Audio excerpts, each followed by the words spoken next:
और भाई लोग क्या हाल चाल है, कैसे हो तुम लोग? बढ़िया एकदम। तो यार आज हम लोग पढ़ने वाले हैं अपने चचा के बारे में। जी हाँ, आज हम पढ़ने वाले हैं अपने चचा लैंचो के बारे में। तो यार देखो आखिर ऐसी क्या समस्या आ गई कि यार हमारे चचा ने भगवान को पत्र लिख दिया, मतलब यार भगवान को लेटर लिख दिया। ऐसी क्या समस्या आ गई, इसी सब समस्या के बारे में इस वीडियो में हम लोग डिस्कस करने वाले हैं, ठीक है। और तुम्हें एक राज की बात बताऊं भाई, भगवान का वहां से लेटर का रिप्लाई भी आता है।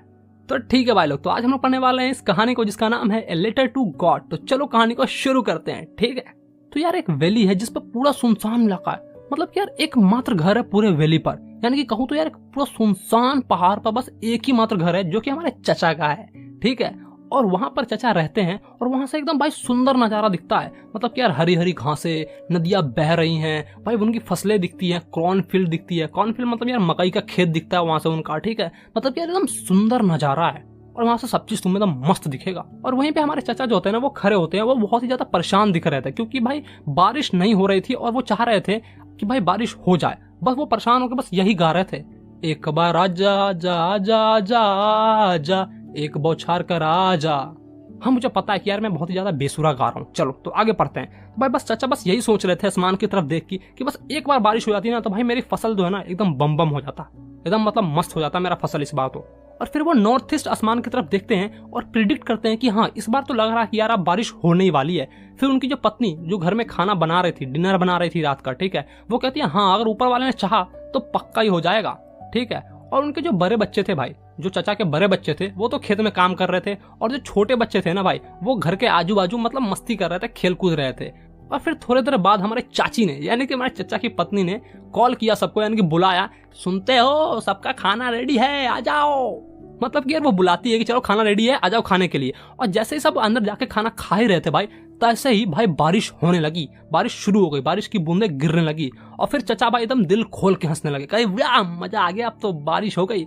चचा यार मतलब कि बहुत ही ज्यादा खुश हो जाते हैं और वो कहते हैं ये बारिश नहीं है मेरे लिए, ये मेरे लिए पैसे बरस रहे हैं। ये जो बड़ी वाली बूंदे है ना ये 10 सेंट का है और ये छोटी बूंदे गिर रही है ना ये 5 सेंट का है। तो भाई चचा ने ऐसा क्यों कहा कि जो बड़ी वाली है जो ये 10 सेंट की है और छोटी वाली जो है ये 5 सेंट की है? रेन को पैसे से कंपेयर क्यों किया? क्योंकि भाई किसी भी किसान के लिए ना बारिश यार पैसे के समान ही होती है, क्योंकि अगर बारिश अच्छा हुआ तो फसल अच्छी होगी, फसल अच्छी होगी तो उन्हें ज्यादा प्रॉफिट होगा, ठीक है। और फिर हमारे चचा झूमते हुए घर से बाहर निकलते हैं और बारिश की बूंदे को ना भाई अपने शरीर पर फील करते हैं, ठीक है, महसूस करते हैं। और देखते ही देखते चचा की जो खुशी थी ना भाई वो एकदम मातम में बदल जाती है, क्योंकि जो बारिश था वो बहुत ही ज्यादा तेज हो जाता है, हवाएं बहने लगती है, ओले गिरने लगते हैं भाई। और फिर जब ओले गिरते हैं तो तुम्हें पता है यार फसल बर्बाद हो जाएगी। और चचा के भाई एकदम मुंह का एकदम रंग ही बिगल चुका था, एकदम पीला पीला रंग पड़ गया। उन्होंने कहा ये क्या हो गया भाई, अगर ये नहीं रुका तो मतलब मैं तो बर्बाद हो जाऊंगा, मेरी पूरी फसल खराब हो जाएगी। और भाई वहीं पर दूसरी ओर चचा के जो छोटे मोटे नन्हे मुन्ने बालक थे ना भाई, वो एकदम खुश हो जाते हैं। वो कहते हैं भाई ओला गिर रहा है, चलो बाहर एंजॉय करके आते हैं। और वो लोग घर के बाहर दौड़ते हुए जाते हैं, ठीक है, और ओले के साथ जो भी मस्ती करनी होती है, मारपीट जो भी करना होता है वो करते हैं, ठीक है। और इधर हमारे चचा की एकदम फटके 4 हो रखी थी, क्योंकि भाई ओले जो है बहुत ही तेजी से गिर रहे थे। फिर चचा कहते हैं कि अगर ये ओला नहीं रुका ना तो मेरी पूरी फसलें बर्बाद हो जाएगी, मैं बर्बाद हो जाऊंगा, लुट जाऊंगा मैं तो। और भाई बिल्कुल ऐसा ही हुआ। वहां की जो पूरा नजारा था ना भाई एकदम व्हाइट व्हाइट दिख रहा था, मतलब घर पे ओले, फसले पे और सब जगह ओले ही ओले गिरे हुए थे। पूरी जमीन एकदम उजली दिख रही थी, एकदम लग रहा था जैसे किसी ने नमक बिखेर दिया, पूरा उजला का उजला दिख रहा था, ठीक है। और फिर चचा कहते हैं हाय मैं तो लुट गया रे, बर्बाद हो गया मैं तो, क्योंकि यार एक सिंगल पत्ता भी नहीं बचा था उनके फसल का, उनके क्रॉन का, मकई का जो खेत था ना उनमें से भाई एक पत्ता भी नहीं बचा था, सारा का सारा सब चीज बर्बाद हो गया, पूरा फुल्ली डिस्ट्रॉय हो चुका था।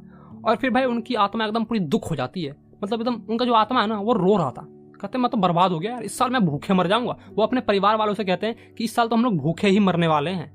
और फिर वो कहते हैं कि इतनी तबाही तो वो कीड़ा भी नहीं मचाता जो मेरी फसल को आके खा जाता है, ठीक है। यार तुमने राम जी का घोड़ा देखा है, बिल्कुल उसी तरह का एक कीड़ा होता है जो मकई के खेत में, यानी कि मक्के के खेत में लग जाता है तो मकई को खराब कर देता है, मतलब खा जाता है, सारे फसलें को खा जाता है, ठीक है। और इसीलिए हमारे चचा कहते हैं कि जितना इस ओले ने मेरा फसल बर्बाद किया है ना, इससे कम ही करता वो कीड़ा। और फिर वो कहता है कि इस साल तो हम लोग भूखे मरने वाले हैं, क्योंकि यहाँ पर कोई भी नहीं है जो कि हमारी मदद करेगा। लेकिन फिर भी चचा के अंदर एक उम्मीद रहती है कि जिसका कोई नहीं है उसका ऊपर वाला होता है। और फिर वो सोचते हैं कि मैं भगवान से प्रार्थना करूंगा कि मुझे कुछ दे दे, कुछ मेरी जुगाड़ उगाड़ चला दे यार, ठीक है। और फिर वो अपने फैमिली को दिलासा दिलाता है कि ठीक है, हाँ मुझे पता है कि हमारे पास फसलें नहीं है, सब चीज बर्बाद हो चुका है, लेकिन फिर भी एक उम्मीद है, ऊपर वाला, और वो ऊपर वाला ही हमारी जान बचाएगा। और भाई वो फिर पूरी रात सोते नहीं है, बस इसी होप पे टिके हुए रहते हैं कि मैं भगवान से कुछ मांगूंगा, और कल होकर भाई वो भगवान को सोचते हैं कि एक पत्र लिखूंगा। हालांकि यार देखो, लेंचो चाचा जो है ना हमारे, वो एक किसान है जो कि बस बैल की तरह खेत में खटते रहते हैं, लेकिन फिर भी यार वो थोड़ा मोड़ा पढ़े लिखे हैं, ठीक है, उन्हें लिखना पढ़ना आता है, वो कुछ लिख सकते हैं, लेटर वेटर लिख सकते हैं। तो वो डिसाइड करते हैं कि मैं भगवान को एक पत्र लिखूंगा। फिर वो भगवान को पत्र लिखते हैं कि हे प्रभु देखो, मैं तो पूरा बर्बाद हो चुका हूँ, लुट गया हूँ, आपने जो ओले गिराया ना उससे मेरी पूरी फसल बर्बाद हो गई है, मैं क्या करूँ, मुझे कुछ नहीं सूझ रहा, कृपया आप मुझे 100 पेजोस दे दे, ठीक है, जिससे मैं अपनी जिंदगी चला लूं।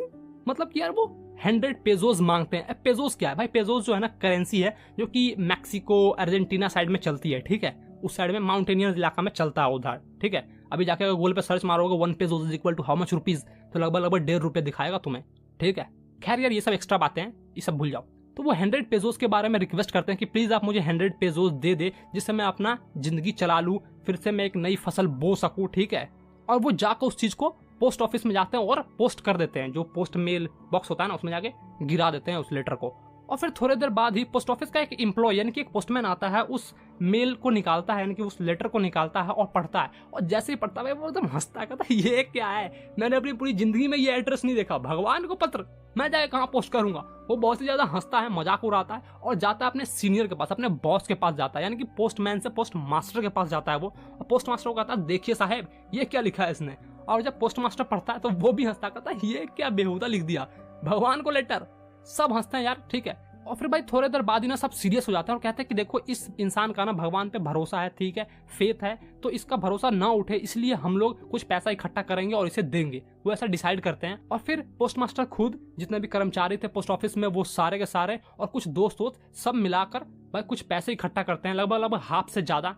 सही बताऊं तो यार 70 पेजोस इकट्ठा कर पाते हैं। 100 पेजोस उनके लिए यार नामुमकिन सा था, क्योंकि भाई उनकी भी लाइफ है यार, ठीक है। तो भाई जैसे तैसे करके वो लोग 70 पेजोस को इकट्ठा करते हैं, ठीक है, और लिफाफे में भर देते हैं और वहां पर एक गॉड का सिग्नेचर भी कर देते हैं, लिखते हैं गॉड, ठीक है, सीधा सिंपल, और उसमें डालकर मेल बॉक्स में डाल देते हैं। और अगले संडे ना भाई हमारे चाचा जो है ना वो बहुत ही जल्दी आ जाते हैं और कहते हैं क्या मेरे लिए कोई लेटर आया है भगवान का, जल्दी मुझे बताओ, प्लीज मुझे बताओ जल्दी जल्दी। तो भाई जो भी पोस्टमैन और पोस्ट मास्टर थे वो डिसाइड कर लेते हैं, ठीक है, और जाके उसे दे देते हैं, वो लेटर उसको थमा देते हैं। और हमारे चाचा जैसे उस लेटर को लेते हैं भाई एकदम खुश हो जाते हैं, कहते हैं वाह भगवान का लेटर आ गया, इसमें पैसे होंगे, इसमें तो पैसे होंगे।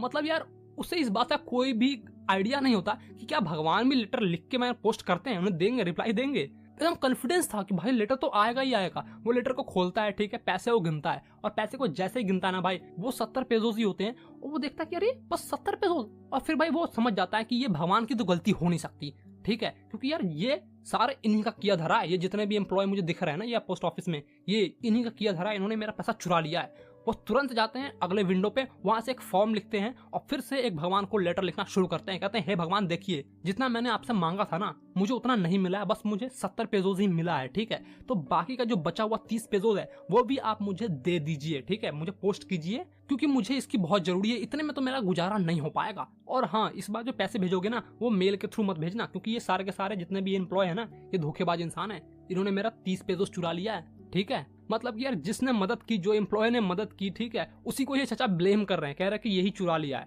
गजब हाल है। तो ठीक है यार, यहीं पे तुम्हारा आज का चैप्टर खत्म होता है। मतलब क्या चाचा ने भगवान को लेटर लिख दिया, समझ